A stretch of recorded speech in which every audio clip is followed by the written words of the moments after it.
नमस्ते दोस्तों, welcome to Monday brief, your weekly regulatory and policy update. नमस्ते। हाँ, यहाँ हम हर हफ्ते के जो जरूरी रेगुलेटरी और पॉलिसी अपडेट्स हैं उनको बिल्कुल आसान भाषा में समझने की कोशिश करते हैं ताकि सब इन्फॉर्म्ड रह सके। आज हम कवर करेंगे फाइनेंस, गवर्नमेंट पॉलिसीज, इकोनॉमी और ईएसजी के इंपॉर्टेंट अपडेट्स और हाँ, इनका सिंपल एनालिसिस भी शेयर करेंगे ताकि आपको क्लियरली समझ आए कि इन सबका मतलब क्या है।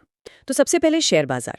सेबी ने इंट्राडे ट्रेडिंग लिमिट्स को लेकर एक बड़ा कदम उठाया है, खासकर इंडेक्स ऑप्शंस के लिए जैसे निफ्टी और बैंक निफ्टी। क्या हो रहा है यहाँ? बिल्कुल, देखिए 1 अक्टूबर से ये नया फ्रेमवर्क लागू हो रहा है और इसका सीधा मकसद है मतलब इंट्राडे ट्रेडिंग में जो बड़े पोजीशन से रिस्क जुड़ा होता है ना, उसको काबू में रखना। अच्छा, सेबी चाहता है कि बाजार में बहुत ज्यादा उतार चढ़ाव ना हो, स्थिरता बनी रहे। तो लिमिट्स क्या हैं? मतलब पहले से कैसे अलग हैं ये? देखिए, जो नेट इंट्राडे लिमिट है वो अब होगी करीब 5,000 करोड़ रुपए प्रति इकाई प्रतिदिन। 5,000 करोड़? हाँ, और ग्रॉस इंट्राडे लिमिट मतलब लॉन्ग और शॉर्ट पोजीशंस अलग अलग मिलाकर वो होगी करीब 10,000 करोड़ रुपए प्रति इकाई। 10,000 करोड़? जी, ये जो मौजूदा एंड ऑफ डे लिमिट है ना, उससे तो काफी ज्यादा है। तो बड़े प्लेयर्स को ट्रेडिंग में थोड़ी ज्यादा फ्लेक्सिबिलिटी मिलेगी। यानी ज्यादा फ्लेक्सिबिलिटी तो है, लेकिन फिर भी एक लिमिट लगा दी है। और इस पे नजर कैसे रखी जाएगी? कहीं कोई तोड़ तो नहीं रहा लिमिट? हाँ बिल्कुल, वही बैलेंस बनाने की कोशिश है।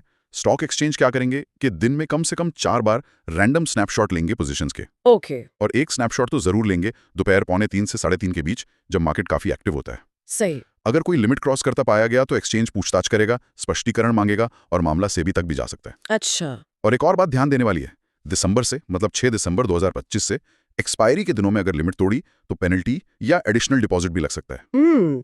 लगता है सेबी बड़े प्लेयर्स के रिस्क मैनेजमेंट को लेकर काफी सीरियस है। बिल्कुल। अच्छा, सेबी का एक और अपडेट है, ये सरकारी कंपनियों यानी पीएसयूज की डी लिस्टिंग से जुड़ा है। अगर डी लिस्टिंग के वक्त शेयर होल्डर अपना पैसा क्लेम नहीं करते तो उसका क्या? हाँ, ये एक जरूरी क्लैरिफिकेशन आया है जो 2 सितंबर से लागू भी हो गया है। अच्छा। अब होता क्या है कि अगर पीएसयू डीलिस्टिंग में पब्लिक शेयर होल्डर अपने शेयर टाइम पर टेंडर नहीं कर पाते या भूल जाते हैं तो उनका जो बकाया पैसा है वो पहले 7 साल तक संबंधित स्टॉक एक्सचेंज के पास एक स्पेशल अकाउंट में जमा रहेगा। 7 साल तक?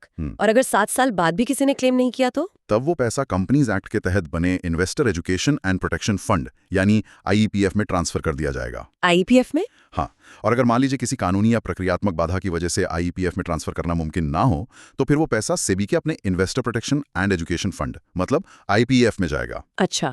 कहने का मतलब साफ है, पैसा बेकार नहीं पड़ा रहेगा। वो आखिर में निवेशकों की भलाई, उनकी एजुकेशन और प्रोटेक्शन के काम आएगा। ये इन्वेस्टर्स के लिए अच्छा है। सही बात है, पैसा सही जगह इस्तेमाल होगा। चलिए आगे बढ़ते हैं। पोर्टफोलियो मैनेजर्स के लिए भी नियमों में कुछ बदलाव हुए सुना है। जो क्लाइंट्स को डिस्क्लोजर डॉक्यूमेंट दिया जाता है उसमें क्या बदला है? हाँ, ये 3 सितंबर से लागू हुए हैं बदलाव और इनका फोकस है ट्रांसपेरेंसी और स्टैंडर्डाइजेशन पर। अब क्या होगा कि सभी पोर्टफोलियो मैनेजर्स को क्लाइंट को जो डिस्क्लोजर डॉक्यूमेंट देना है वो सीबी के बताए फॉर्मेट में ही देना होगा। पहले वाला जो शेड्यूल वी था वो हटा दिया गया है। तो इससे क्लाइंट को क्या फायदा होगा? क्लाइंट्स के लिए अलग अलग मैनेजर्स की सर्विसेज को कंपेयर करना आसान हो जाएगा। सब एक ही फॉर्मेट में जानकारी देंगे और शायद जवाबदेही पर भी फर्क पड़ेगा। बिल्कुल, इसके साथ एक सर्टिफिकेट भी देना होगा फॉर्म सी में। वो इस बात की पुष्टि करेगा कि मैनेजर सारे नियमों का पालन कर रहा है। तो अकाउंटेबिलिटी बढ़ेगी। क्लाइंट्स के लिए जानना आसान होगा कि उन्हें क्या मिल रहा है और मैनेजर किन रूल्स के तहत काम कर रहा है। सही है, ट्रांसपेरेंसी बढ़ेगी। अब बात करते हैं इनविट्स की, इंफ्रास्ट्रक्चर इन्वेस्टमेंट ट्रस्ट्स। इनकी नियमों में पब्लिक शब्द की परिभाषा बदली गई है। सुनने में तो ये छोटा सा बदलाव लगता है, पर इसका मतलब क्या है? ये 1 सितंबर का अपडेट है और हाँ, सुनने में छोटा लगे पर इसका असर कई जगह पड़ सकता है। अच्छा। सीधे शब्दों में कहें तो अब इनविट को चलाने वाले जो लोग हैं जैसे sponsor, investment manager, project manager या उनसे जुड़े लोग मतलब रिलेटेड पार्टीज, उन्हें आमतौर पर पब्लिक कैटेगरी में नहीं गिना जाएगा। कब? जब इनविट यूनिट्स इशू कर रहा हो। मतलब वो पब्लिक ऑफर में हिस्सा नहीं ले सकते। इसमें कोई छूट भी है? हाँ, एक छूट है। अगर कोई ऐसी रिलेटेड पार्टी खुद एक क्वालिफाइड इंस्टीट्यूशनल बायर यानी QIB है, जैसे कोई बड़ा फंड हाउस या बीमा कंपनी, तो उससे पब्लिक ऑफर में हिस्सा लेने की इजाजत हो सकती है। लेकिन मूल बात यह है कि सीबी ये पक्का करना चाहता है कि ऑफर सही मायने में आम पब्लिक के लिए हो। ऐसा ना हो कि अंदरूनी लोग ही ज्यादातर यूनिट्स ले लें। तो ये नियमों के गलत इस्तेमाल को रोकने की कोशिश है। समझ गई। अच्छा, अब कॉर्पोरेट मामलों के मंत्रालय यानी MCA की तरफ चलते हैं। कंपनियों के लिए जो फॉर्म RD1 होता है वो बदला गया है। ये फॉर्म किस लिए होता है और ये बदलाव क्यों जरूरी है? ये नियम 15 सितंबर से लागू होंगे। देखिए, फॉर्म RD1 कई तरह के आवेदनों के लिए इस्तेमाल होता है जो रीजनल डायरेक्टर RD को दिए जाते हैं। जैसे मान लीजिए कंपनी को अपना रजिस्टर्ड ऑफिस एक राज्य से दूसरे राज्य ले जाना है या किसी छोटे मोटे कानूनी उल्लंघन का निपटारा यानी कंपाउंडिंग करनी है। तो फॉर्म बदलने का मकसद प्रोसेस को आसान बनाना है और लेटेस्ट कानूनी जरूरतों के हिसाब से अपडेट करना है। ये ईज ऑफ डूइंग बिजनेस की दिशा में एक छोटा पर जरूरी कदम कह सकते हैं। बिल्कुल। और हाँ, कंपनी सेक्रेटरीज के लिए एक प्रैक्टिकल दिक्कत आ रही थी। MCA के नए V3 पोर्टल पर फॉर्म MGT7 फाइल करते वक्त ICSI ने इस पर कुछ सलाह दी है ना? हाँ, ये काफी प्रैक्टिकल प्रॉब्लम थी जो प्रोफेशनल्स फेस कर रहे थे। नए पोर्टल पर क्या हुआ कि एनुअल रिटर्न फॉर्म MGT 7 के साथ जो सर्टिफिकेशन लगता है फॉर्म MGT 8 वो उसी फॉर्म में जुड़ गया था, लेकिन उसका फॉर्मेट सही नहीं था। तो अब क्या करें? तो institute of company secretaries of India ICSI ने सलाह दी है कि जब तक MCA इसे ठीक नहीं कर देता, कंपनी सेक्रेटरीज क्या करें कि सर्टिफिकेशन MGT 8 अपने लेटरहेड पर अलग से बनाएं, उसका यूडीन जनरेट करें और उस साइंड MGT 8 को फॉर्म MGT 7 के साथ ऑप्शनल अटैचमेंट की तरह लगा दें। ओहो, यानी डबल काम हो गया फिलहाल के लिए, लेकिन कंप्लायंस तो पक्का हो जाएगा। बिल्कुल, हाँ, थोड़ा काम बढ़ गया, लेकिन इससे रिकॉर्ड भी सही रहेगा और रेगुलेटरी जरूरतें भी पूरी होंगी। ICSI ने MCA से फॉर्म को ठीक करने का अनुरोध भी किया है। उम्मीद है जल्दी इसका परमानेंट सॉल्यूशन निकलेगा। हाँ, CCI ने जापान के एक बड़े बैंक सुमितो मित्सुई बैंकिंग कॉर्पोरेशन यानी SMBC को येस बैंक में कुछ हिस्सेदारी खरीदने की इजाजत दे दी है। ये 2 सितंबर की बात है। अच्छा, ये एक तरह का सामान्य रेगुलेटरी अप्रूवल है। ये दिखाता है कि विदेशी निवेशक अभी भी भारतीय बैंकिंग सेक्टर में रुचि दिखा रहे हैं। SMBC की भारत में ब्रांचेस भी हैं। ठीक है। तो ये थे फाइनेंशियल रेगुलेशन के अपडेट्स। अब जरा इकोनॉमी, टैक्सेशन और स्टार्टअप्स की दुनिया में चलते हैं। सबसे बड़ी खबर शायद GST काउंसिल मीटिंग से है। 3 सितंबर को 56वीं मीटिंग हुई। क्या बड़े फैसले हुए हैं? आम आदमी और कारोबारियों के लिए क्या बड़ी राहतें हैं इसमें? हाँ, ये वाकई GST में एक बड़ा रिफॉर्म पैकेज कहा जा सकता है। बहुत बड़े बदलाव हैं। सबसे बड़ी बात जो है वो ये कि अब 4 की जगह सिर्फ 3 GST स्लैब होंगे। सिर्फ 3? कौन-कौन से? हाँ, 5% का स्लैब होगा जरूरी चीजों के लिए, जिसे मेरिट रेट कह सकते हैं। फिर 18% का स्टैंडर्ड रेट और तीसरा 40% का डीमेरिट रेट, ये सिन गुड्स और लग्जरी आइटम्स पर लगेगा। ओके। ज्यादातर रेट बदलाव 22 सितंबर से लागू हो जाएंगे और कुछ प्रक्रियात्मक सुधार 1 नवंबर से। 3 स्लैब। इससे तो बहुत सी चीजों के रेट बदले होंगे। क्या कुछ सस्ता हो रहा है आम लोगों के लिए? हाँ, काफी कुछ। रोजमर्रा की कई चीजें सस्ती होने वाली हैं, जैसे हेयर ऑयल, साबुन, शैम्पू, टूथपेस्ट, साइकिल, घर के बर्तन वगैरह। ये सब 12% या 18% से हटकर सीधे 5% वाले स्लैब में आ गए हैं। अच्छा। और UHT दूध और हर तरह की भारतीय ब्रेड, रोटी, पराठा, नान वगैरह, इन पर अब कोई टैक्स नहीं लगेगा। मतलब निल रेट एग्जेम्प्ट कर दिया है। वाह, ये तो बड़ी राहत है। और हेल्थ केयर में? हेल्थ केयर में भी बड़ी राहत है। 33 जीवन रक्षक दवाएं पूरी तरह टैक्स फ्री कर दी गई हैं, एग्जेम्प्ट हैं।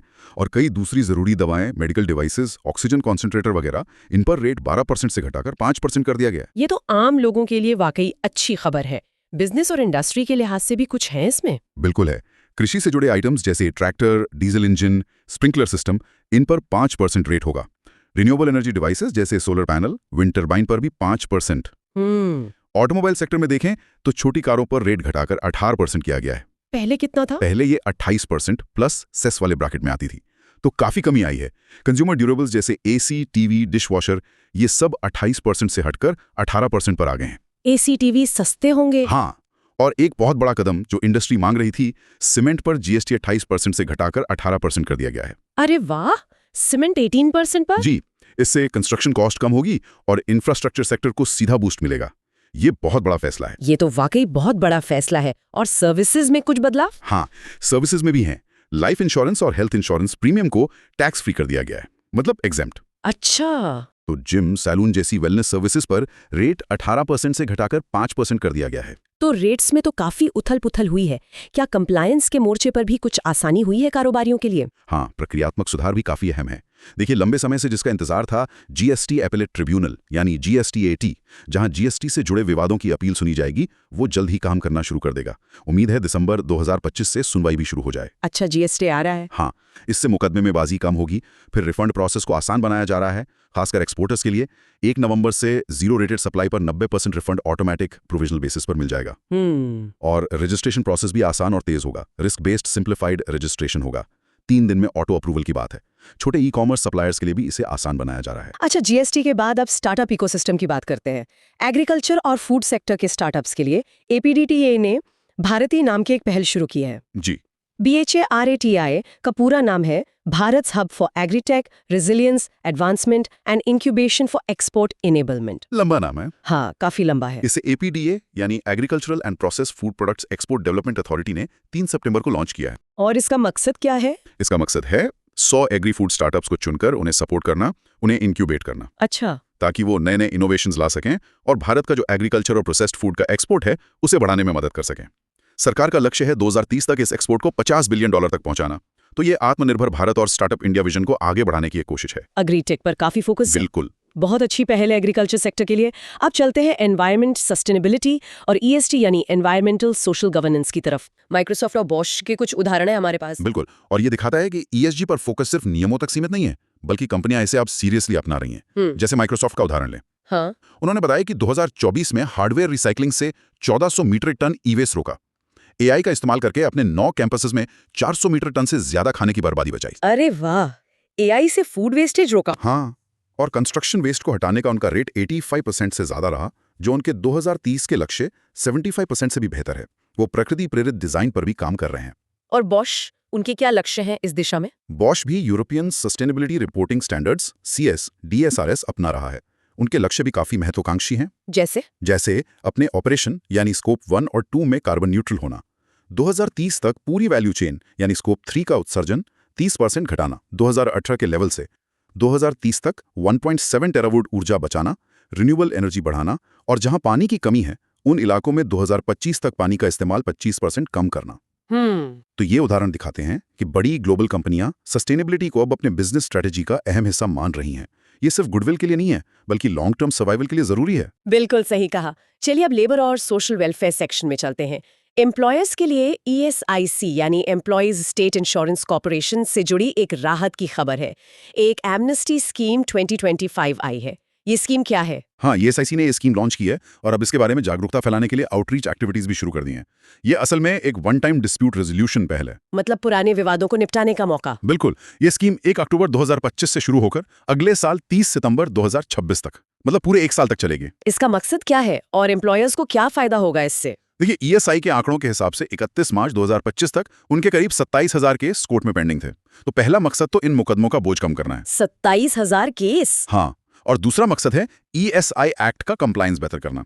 अब एम्प्लॉयर्स के लिए फायदा क्या है? हाँ, फायदा क्या है? कि जो पुराने एडहॉक असेसमेंट वाले मामले हैं, उन्हें सिर्फ असल कंट्रीब्यूशन और जो बनता ब्याज है वो देकर सेटल किया जा सकेगा। कोई हर्जाना यानी डैमेज नहीं देना होगा। अच्छा, डैमेज माफ। हाँ, उन मामलों में। और जिन मामलों में एम्प्लॉयर ने बकाया चुका दिया है लेकिन डैमेज का विवाद चल रहा है, वे विवादित डैमेज का सिर्फ 10% देकर केस वापस ले सकते हैं। और कुछ ऐसे केस भी हैं जहां ESIC ने फाइल तो किया था, मान लीजिए रिकॉर्ड जमा न करने या देर से पेमेंट के लिए, पर बाद में कंपनी ने कंप्लायंस कर दिया था। उन केसों को भी कोर्ट की अनुमति से वापस लिया जाएगा। तो ये तो एम्प्लॉयर्स के लिए पुराने पेंडिंग मामलों को क्लोज करने का एक बहुत अच्छा मौका लग रहा है। हाँ, बिल्कुल। इससे लिटिगेशन कम होगा, एम्प्लॉयर्स और ESIC दोनों का समय और पैसा बचेगा। ये एक अच्छी पहल है। सही है। अब आते हैं इंफ्रास्ट्रक्चर, कम्युनिकेशंस और एजुकेशन पर। एड्रेस ढूंढना लगता है जल्दी बहुत आसान होने वाला है। डाक विभाग यानी डिपार्टमेंट ऑफ पोस्ट्स ने मैप माई इंडिया के साथ मिलकर डिजी-पिन सिस्टम को आगे बढ़ाने के लिए एक समझौता किया है। ये डिजी-पिन क्या भला है? सुनने में पिन कोड जैसा लगता है। हाँ, पिन कोड जैसा लगता है, लेकिन ये उससे कहीं ज्यादा एडवांस्ड है। ये असल में भारत के एड्रेसिंग सिस्टम को पूरी तरह से बदलने की क्षमता रखता है। डिजी-पिन का मतलब है digital pin code. Digital pin code? हाँ, ये हर प्रॉपर्टी या लोकेशन को, चाहे वो घर हो, ऑफिस हो या कोई लैंडमार्क हो, एक यूनिक सुपर सटीक डिजिटल कोड देगा। जियो कोडेड होगा। हमारे मौजूदा पिन कोड तो पूरे इलाके का होता है, पर ये स्पेसिफिक लोकेशन का होगा। अरे वाह, मतलब मेरे घर का एक अलग डिजी पिन होगा। बिल्कुल। सोचिए, एक स्पेसिफिक बिल्डिंग या घर का अपना डिजिटल पिन। ये बहुत प्रिसाइज होगा। ये तो कमाल का लग रहा है। इसमें मैप माई इंडिया का क्या रोल होगा? मैप में इंडिया इस सिस्टम के लिए टेक्नोलॉजी पार्टनर की तरह काम करेगा। उन्होंने 29 अगस्त को MOU साइन किया है। अच्छा। वो नो योर डिजिपिन ऐप के लिए बेस मैप देंगे। अपने पॉपुलर मैपल्स ऐप में डिजिपिन सर्च और नेविगेशन की फंक्शनैलिटीज जोड़ेंगे। उनके डेटाबेस में जो लाखों एड्रेस पहले से हैं, उनको डिजिपिन असाइन करेंगे। और सबसे जरूरी, वो डेवलपर्स और एजेंसीज को APIs और SDKs देंगे, ताकि वो डिजिपिन को अपनी एप्स और सर्विसेज में इंटीग्रेट कर सकें। समझ गए। और इसके फायदे क्या होंगे आम लोगों के लिए या बिजनेस के लिए? फायदे तो अनगिनत हो सकते हैं। सोचिए, ई-कॉमर्स डिलीवरी कितनी सटीक और तेज हो जाएगी। Amazon, फ्लिपकार्ट वाले सीधे आपके डिजिपिन पर डिलीवर करेंगे। हाँ, वो तो है। इमरजेंसी सेवाएं जैसे एम्बुलेंस, फायर ब्रिगेड, पुलिस सही लोकेशन पर बिना भटके जल्दी पहुंच सकेंगी। सरकारी योजनाओं की डिलीवरी बेहतर होगी। लॉजिस्टिक्स और सप्लाई चेन मैनेजमेंट में क्रांति आ सकती है। ये वाकई एड्रेस एज अ सर्विस यानी AAS की तरफ एक बहुत बड़ा कदम है। ये तो बहुत ही दिलचस्प है। वाकई गेम चेंजर हो सकता है। चलिए, अब एविएशन सेक्टर से भी एक खबर है। DGCA ने पहली बार किसी ground handling company Air India SATS यानी AISATS को सेफ्टी क्लियरेंस दिया है। इसका क्या महत्व है? ये पहली बार क्यों हुआ? हाँ, ये 2 सितंबर की खबर है और एविएशन सेफ्टी के लिहाज से ये काफी अहम है। देखिए, ग्राउंड हैंडलिंग वो सारी सर्विसेज होती हैं जो प्लेन के जमीन पर रहने के दौरान दी जाती हैं, जैसे baggage handling, aircraft cleaning, refuelling, catering load करना वगैरह। अच्छा, ये सब। हाँ, अब तक इन पर उतनी रेगुलेटरी निगरानी नहीं थी जितनी एयरलाइंस पर होती है। AISATS ये क्लियरेंस पाने वाली भारत की पहली ग्राउंड हैंडलिंग कंपनी बन गई है। तो इससे अब ग्राउंड हैंडलिंग ऑपरेशंस में क्या बदलाव आएगा? सेफ्टी कैसे बेहतर होगी? इससे क्या हुआ है कि भारत के ग्राउंड हैंडलिंग स्टैंडर्ड्स अब इंटरनेशनल लेवल के यानी ICAO के मानकों के बराबर आ गए हैं। अच्छा। और हम एशिया पैसिफिक रीजन में ऐसा करने वाले सिर्फ दूसरे देश बन गए हैं, मलेशिया के बाद। इसका मतलब है कि अब ग्राउंड हैंडलिंग कंपनियों को भी एयरलाइंस की तरह ही सख्त सेफ्टी मैनेजमेंट सिस्टम SMS अपनाना होगा। उनकी ट्रेनिंग, उनके प्रोसेस, उनके रिस्क कंट्रोल, इन सब पर DGCA की कड़ी नजर रहेगी। भारत में एयर ट्रैफिक तेजी से बढ़ रहा है, तो ये सेफ्टी के लिहाज से बहुत जरूरी कदम है। AI सैट्स को ये मंजूरी उनके सिस्टम और प्रोसेसेस के गहन मूल्यांकन के बाद ही मिली है। बिल्कुल, सेफ्टी सबसे जरूरी है। और आखिर में शिक्षा के क्षेत्र से एक महत्वपूर्ण अपडेट ले लेते हैं। शिक्षा मंत्रालय अब स्कूलों के पाठ्यक्रम में डिजिटाइजेशन और आर्टिफिशियल इंटेलिजेंस यानी AI को शामिल करने पर जोर दे रहा है। हाँ, ये बात केंद्रीय शिक्षा मंत्री धर्मेंद्र प्रधान ने NCERT के 65वें स्थापना दिवस पर कही, जो 2 सितंबर को था। उन्होंने इस बात पर जोर दिया कि भविष्य के लिए छात्रों को तैयार करने के लिए ये बहुत जरूरी है। मतलब अब AI भी पढ़ाया जाएगा स्कूलों में? सीधे तौर पर AI पढ़ाने से ज्यादा फोकस इस बात पर है कि टेक्नोलॉजी का इस्तेमाल करके लर्निंग को बेहतर बनाया जाए। मंत्री जी ने कहा कि हमें सिर्फ ज्ञान नहीं देना है, बल्कि छात्रों में creative thinking skills, problem solving ability विकसित करनी है।